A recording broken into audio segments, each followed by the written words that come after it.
The Daytona 500 on Fox is sponsored by Hamburger Helper, proud sponsor of the Clint Boyer number 33 car. By Watchman from the visionary director 300, opens everywhere March 6th. By Sprint, get NASCAR Sprint Cup Mobile, only from Sprint, only on the Now Network. And by the all-new 09 F-150. It's not just a new truck, it's a new F-150. Kyle Busch leads, and Dale Earnhardt Jr. has taken second, as you see from our aerial coverage, brought to you by DirecTV. If you call yourself a sports fan, you've got to get DirecTV. Junior to second, Carl Edwards to third, and in just about 2 laps, we expect to see that competition yellow for teams to check tire wear due to the extensive rain this morning. I really think the Hendrick guys are trying to get grouped up. You've got Dale up there, Dale Jr., and then you got Mark Martin and Jeff Gordon not too far behind. I think they're really trying to get a little something going here. Here behind Terry Labonte is our pole sitter, Martin Truex. Yeah, I'm not totally surprised at this. He was one of the cars that made that pit stop back on lap 9.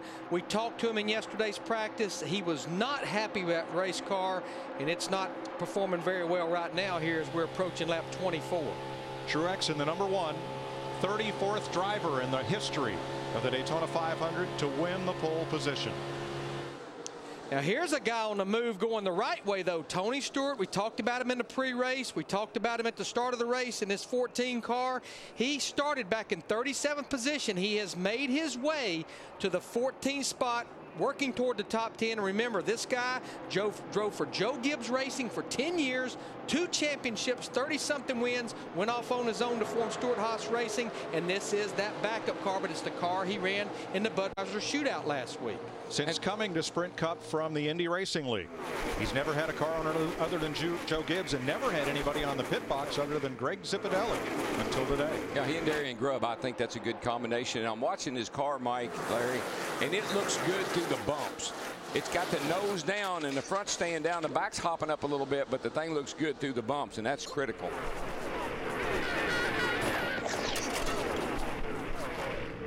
We anticipate that we will see that caution here just directly as we have completed lap 25. Been watching Jeff Gordon as we are probably coming here to get the caution. Jeff Gordon's working the high side, and I think he was trying to get in the lead before the caution came out. Caution is out. It's the competition yellow we spoke of that NASCAR will do from time to time when the weather greatly changes track conditions after the final practice.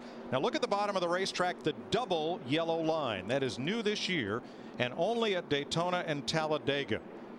Below that line is out of bounds, no passing. If you advance your position and you're below that yellow line, you will be penalized by NASCAR. And they went to the double yellow line to differentiate Daytona and Talladega from the other NASCAR tracks where the yellow line is just a marker and is not an out of bounds line. Now this competition caution, it's the good news, bad news. If your car is not driving good, it gives you an opportunity to come to pit road.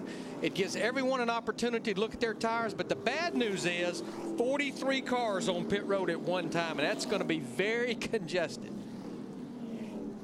For today's UPS Maximum Performance, we're going back 30 years to the day of the first 500-mile race to be televised on live TV, and here's the last lap. Cale Yarborough dropped to the inside of Bobby Allison. Allison came down to block. They entered turn 3 at an impossible angle and crashed. Half a lap from the finish line. From turn 2, Richard Petty held the lead over Darrell Waltrip and A.J. Foyt. And when Bobby Allison stopped to help his brother Donnie down in turn 3 in the infield, a fight broke out as millions watched. NASCAR that day rose to a popularity level it had never before seen. And the race has been live flag to flag on network television ever since. That's our UPS Maximum Performance. UPS, what can Brown do for you? Mike, I was sitting there and I had Richard Petty in front of me and I had A.J. Foyt behind me. I thought, man, I'm going to make a little history today running right in between these two guys. That's a great finish for ODW. Next thing I know, wreck. We'll have to get maximum performance from these pit crews for any of these drivers to win the race today. They're headed for pit road. Matt. Carl Edwards, a long conversation with his crew chief Bob Osborne. Originally, they were just going to make a small air pressure change in the left side because the car just a little bit on the tight side, and then they were throwing around the idea of making a chassis adjustment as well. We'll see if they go ahead. They definitely do. They make the wedge adjustment on the 99. Dick? Dale Earnhardt Jr. stops perfectly in his box. That was a question because in the preliminary race on Thursday, he overshot it on 2 occasions. Steve? Mark Martin says he's a little tight. She's got to push to make an air pressure adjustment and chassis. Krista. The wild thing is extremely calm. He got on the radio and said one simple line: the car drives great. And he's the first one off pit road. Kyle Busch leads Dale Jr., Carl Edwards, and Jeff Gordon. Joey Logano stayed out with Biffle and stopped the lap after everybody else. They thought they could get 5 points for leading a lap. Didn't quite happen. And so he'll start out back with Biffle. All passing to the right on the restarts. That's why you come down here right out next to the outside wall.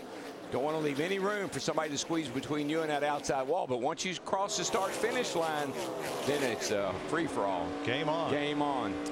You know, you saw the piece that Jeff Hammond did in the pre-race about pit stops and lug nuts. Jamie McMurray in that 26 car, who had worked his way up into the top 10, they had one lug nut fall off, and he lost 9 spots on those pit stops. Wow. It just goes to show it's the little things. It's the little things that drive you crazy. You want to win this race? Execute the basics flawlessly. That's it.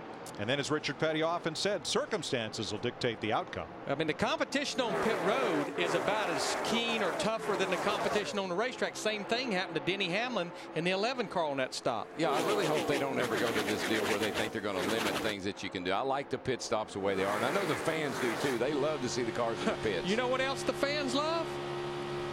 Crank it up.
Kyle Busch, Dale Earnhardt Jr., Jeff Gordon, Jimmy Johnson, Mark Martin. And problems for Jeremy Mayfield. This is his race car and a team he put together 3.5 weeks ago. Thought he might have a vibration. And as of yesterday, nobody on this team had gotten their first paycheck. That's how new this team is, but they'll bank at least or nearly $250,000 for starting this race and hope they can get back in it. Yeah, it's a team that plans on running the entire schedule. Preparation, you know, they obviously have been under a lot of pressure to get this car down here, get it prepared to race, getting it in the race, and then I've got to believe those guys are worn out from just getting into the race. So mistakes are not uncommon when you're in that kind of stress. The super teams of NASCAR occupy the first 8 positions right now. A Joe Gibbs Toyota out in front of 4 Rick Hendrick cars, then 2 of the Roush Fenway Fords, and then Denny Hamlin, Mark Martin. We talked about him a while ago, though. That car 4th in line on the outside, now 5th in line. Matt Kenseth in the 17 car started all the way back dead last, 43rd. He has worked his way to the top 5. I'm talking about Junior sliced to the bottom there in second place to hold back Kenseth. Now goes back up to the top side in the green and white 88. You know, Burton, I mean, there's a great run from the back also for him. Childress's cars never qualify all that great, but man, when they drop the green flag there, they come alive. 24 here. There you go. Still be able to make something of this still. Yeah, Jeff Burton in that 31 car started in the 26th position.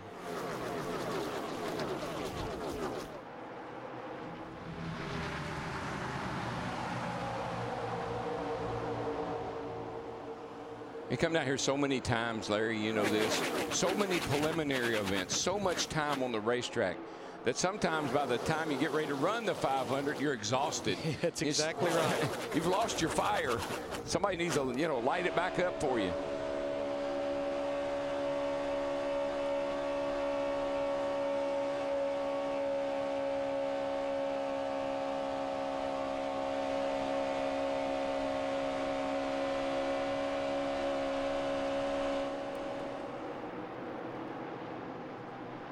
Kyle Busch has led 32 of 34 laps so far. He's not greedy. He just wants to lead them all.